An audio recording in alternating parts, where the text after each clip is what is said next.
I mean, when I think about what my dad's prison was like back then, it's like, damn, I wouldn't really, if I had to go do that for a year, I mean, it would suck to be away from your family and stuff, but you wouldn't really be that uncomfortable. I guess the food's pretty whack. Yeah, the food actually at the camps, they were okay. It's decent. Yeah, I mean, we'd smuggle stuff, but look at it this way. So when you're cooking for 2,500 people at a low, say, the food's bland, you're cooking in bulk. At a camp, there's 100 guys. Right. You're able to cook better. And then people are smuggling stuff. Like we had a fresh scratch bakery. We were making fresh donuts, muffins, cookies, pizza. Guys would make good commissary dishes, which I'm sure you know about, like good commissary food. But how hard was the smuggling? Because you're saying you could kind of like run off into the woods and your wife or whatever, if you have a wife. Or so easy. Guys would keep guard with a phone. You only have one guard for 100 inmates. And you run off, right? The track connects to the woods. You just run off the track. There's no cameras at these places. Okay. Yeah, maybe like one in the visiting room and stuff. And so if you escape, it's a big deal. But if you get caught off grounds, if you're still on the grounds, it's just a technicality. Okay. But if you actually escape, you're getting 5 years. Like if they catch you off the grounds.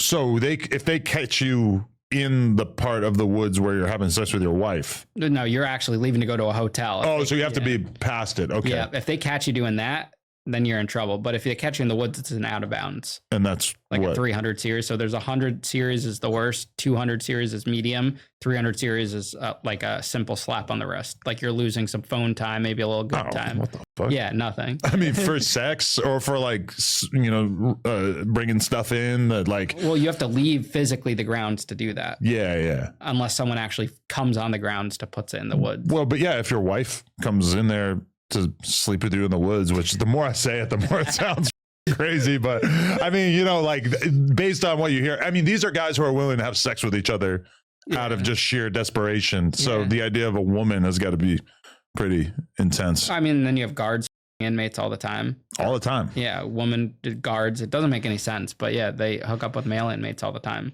There's so many guys in solitary under investigation for that. It is so crazy because it's like, imagine if the roles were reversed and you could just go get a job at a prison and it would be filled with like hot chicks that want to you.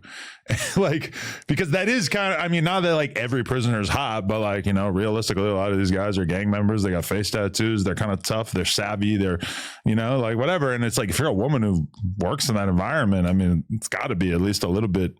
And one of the big things about women too, is they love just attention. They love like a guy who's going to put a lot of effort and time. And, a guy's locked up. What the else are you doing? You're just going to be pining over this woman over and over and over. Yeah. It's crazy. What do you think about Wes Watson? I've always been curious. You ever interview him? Nah. So I interviewed him a couple of years ago before he sort of entered into this, new era he's in where he's got everybody on the internet making videos, calling him a piece of shit, whatever. I mean, I definitely got the idea that like, maybe some of the stuff was kind of exaggerated or, he's just like describing a level of wealth that seemed kind of ridiculous, or like he was just making so much money off these clients of his and everything. And, it did strike me as like, this is a little odd, but I mean, he was nice. He was cool. I've had people that have paid him 15 grand for the things. Oh, yeah. Like literally guys that have paid him to do the consulting. And what was their experience?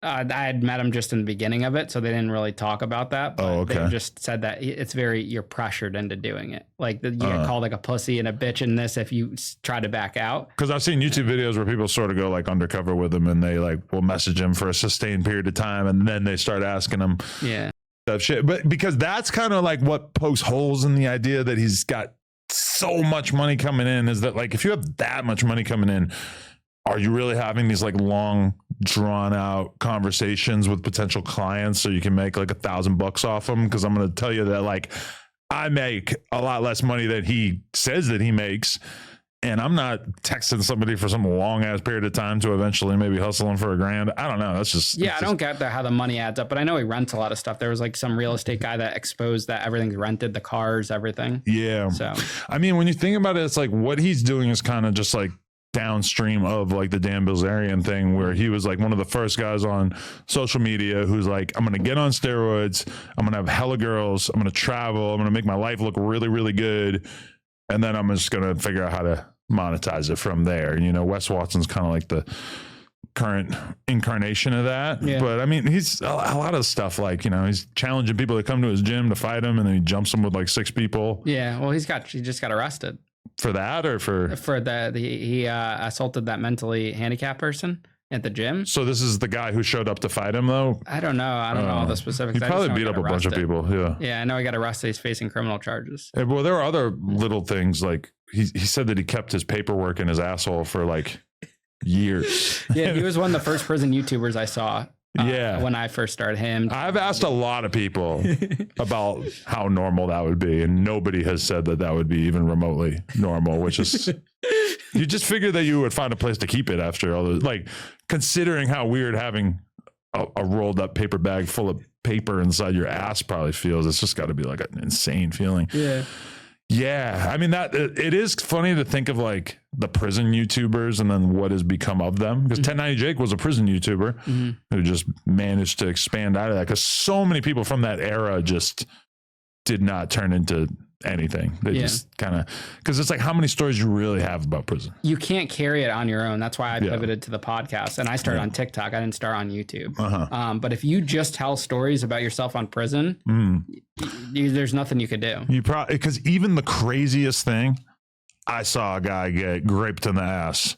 I mean, that is insane in a person's life. That's probably one of the craziest things you're ever going to see. One of the most fucked up things. If it traumatizes you, fair play. I get it. But, you know, we know that happens. It's not really like that notable. So it's kind of like even the craziest shit. Oh, I got stabbed. I mean, getting stabbed is insane. But like from a prison standpoint, how many views are you really going to get by saying like, I got stabbed? And I mean, we're just totally numb to it, you know? Yeah. Yeah. People are interested though. COVID did that. They like made this one that happened before COVID. There would be no prison YouTube. Yeah. No, for sure. You just have to find a way to burst out of it at a certain point, which 1090 did effectively, but there's only like so many roles, I guess. But when you look at yourself pre your criminal life, because for the people who don't know, just do your homework. There's a Vice video. You got into like party promoting at what age? I was 15. I started throwing house parties at my parents' house. It started with house parties, and then it goes to like teen parties. Yeah, then I was renting a nightclub in Danbury. Well, really went to school dances. Okay. And then I saw that there could be a business generated in that. And then because you charge $20 a head for 300 or 400 people. So that's so interesting because like school dances, when I was a kid, that was like ran by the school. Yeah, so I did the first one that wasn't ran by the school. It was for charity, for a homeless shelter.